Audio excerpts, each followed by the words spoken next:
Oh my god, look at his face! He actually thought she'd show up! This is hilarious. Keep recording. I was completely exhausted when I landed at Vancouver Airport, looking forward to heading home. But then a message from my wife popped up on my phone. The words felt like a punch to the gut. She'd abandoned me, and she thought it was hilarious. I just stared at the screen, my mind reeling, trying to make sense of it. Why would she do this? I called her immediately, but it went straight to voicemail.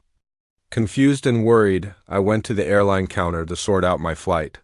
The agent looked at her screen and then at me with a sympathetic expression. She told me my return ticket had been canceled by the person who booked it. A cold wave washed over me. It was my wife. She had planned this. And she wasn't alone. As the reality set in, I saw them. My wife and her friends standing a short distance away, filming me. They were laughing at my confusion, my fear. Their laughter echoed in my head, a cruel soundtrack to the flickering airport lights. The humiliation and anger boiled inside me.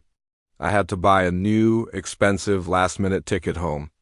As I sat there, her texts started coming in, each one a fresh stab of mockery. "Lighten up," she said. "It's just a joke." She told me they were going to post the video online the next day, as if I should be excited about my public humiliation. She genuinely acted like this was some harmless prank that I'd eventually find funny. I ignored her messages, found a quiet corner, and just sat there, my world collapsing. I thought about our marriage, about the person I thought I knew. When did she become so cruel? When did my pain become her entertainment? Something inside me snapped. I opened my laptop, and with a cold, steady resolve, I started dismantling the lavish trip she had planned for herself and her friends. The fancy hotel room she was so excited about?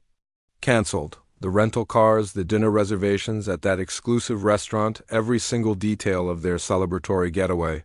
Gone.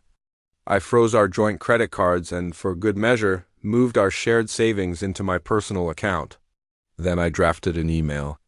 I explained exactly what she had done, attached a screenshot of her mocking texts, and scheduled it to be sent to her entire contact list family, co-workers, everyone.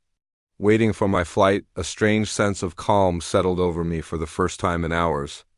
I boarded the plane, landed back home, and turned my phone on. Dozens of furious messages from her flooded my screen. She was blaming me for ruining their trip. She was complaining about being embarrassed, but there was no apology. Not a single word of remorse. She just demanded that I fix everything. I ignored her and went straight home. The first thing I did was call a locksmith and have all the locks changed. The second thing I did was call a friend who practiced family law. He confirmed I had every right to protect myself and my assets. A day later, she showed up, pounding on the door until her hand must have been raw, and she wasn't alone. She'd brought a man with her. Someone she claimed was just a friend.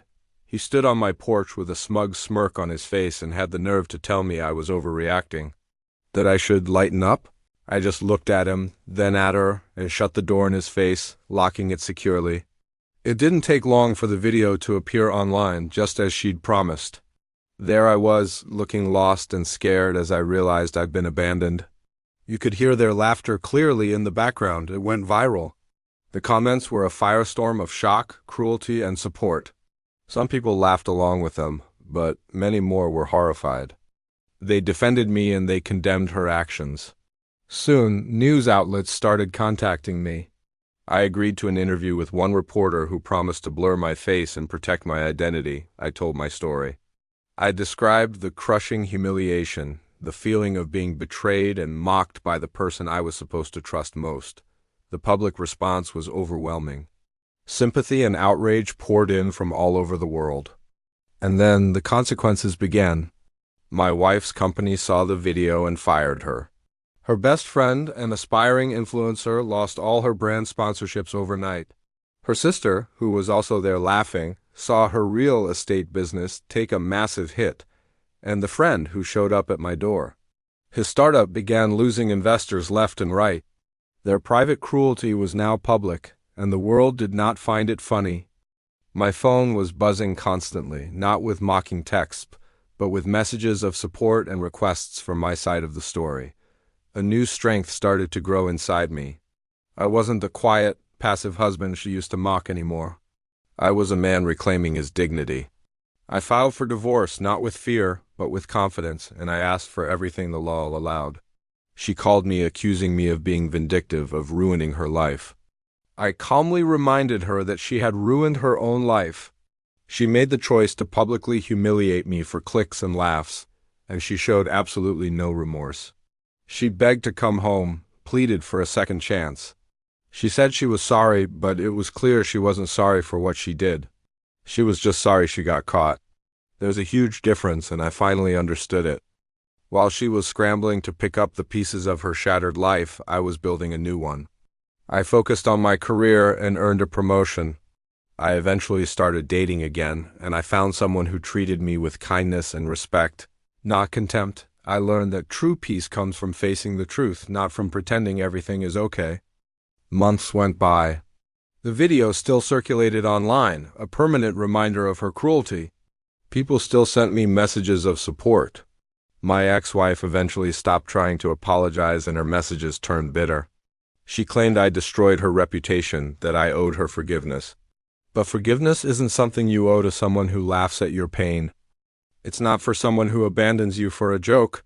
It's not for someone who shows no real remorse. The truth is, I had let go of her long before she even realized she had lost me. She thought I was weak, but in that weakness I found strength.